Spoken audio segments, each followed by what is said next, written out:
दोस्तों, झारखंड के कतरास इलाके के काटा पहाड़ी से एक दिल दहला देने वाली खबर सामने आई है। यहाँ कोयले की खदानों में शुक्रवार को एक ऐसा हादसा हुआ जिसने कई परिवारों को तबाह कर दिया।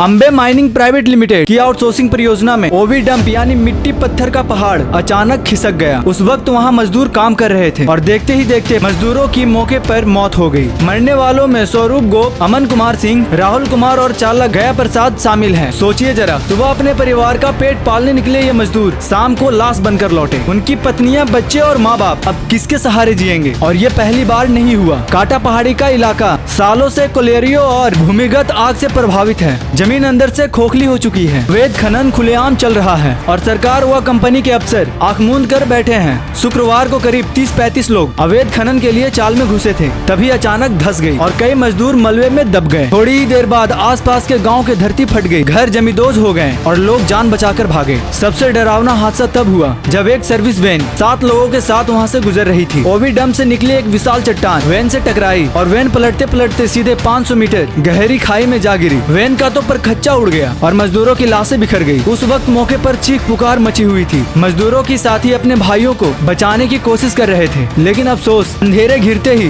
रेस्क्यू रोकना पड़ा। शाम को जब बीसीसीएल के अफसर मौके पर पहुंचे तो लोगों का गुस्सा फूट पड़ा। गरीबों ने साफ कह दिया, ये हादसा किसी दुर्घटना से नहीं बल्कि लापरवाही और भ्रष्टाचार की वजह से हुआ है। लेकिन अफसरों ने जिम्मेदारी लेने के बजाय पुलिस की सुरक्षा में खुद को वहाँ से निकाल लिया। अब सवाल ये उठता है दोस्तों, आखिर कब तक गरीब मजदूरों की जान यूं ही मिट्टी में मिलती रहेगी? कब तक ये आउटसोर्सिंग कंपनियां मजदूरों की खून पसीना निचोड़कर खुद मालामाल होती रहेगी? और कब तक सरकार आंख बंद करके सिर्फ हादसों की गिनती करती रहेगी? आज ये आवाज सिर्फ काटा पहाड़ी के मजदूरों की नहीं है, बल्कि हर उस गरीब इंसान की है जो रोजाना जान हथेली पे रखकर रोटी कमाता है। हम सबको मिलकर इन गरीब परिवारों के हक में आवाज उठानी होगी, ताकि अगली बार कोई माँ अपने बेटे की लाश को सीने से लगाकर ना रोए, ताकि किसी मजदूर की पत्नी विधवा ना बने और मजदूरों की जिंदगी को सस्ते मिट्टी समझने वाले जिम्मेदारों को सजा मिल सके। भाइयों और बहनों, ये सिर्फ खबर नहीं है, ये आवाज है गरीबों की लाश से उठती हुई चीखों की। इसे अनसुना मत कीजिए, इसे फैलाइए ताकि हर जिम्मेदार जगे और न्याय हो। और चैनल को सब्सक्राइब नहीं किया तो अभी करें।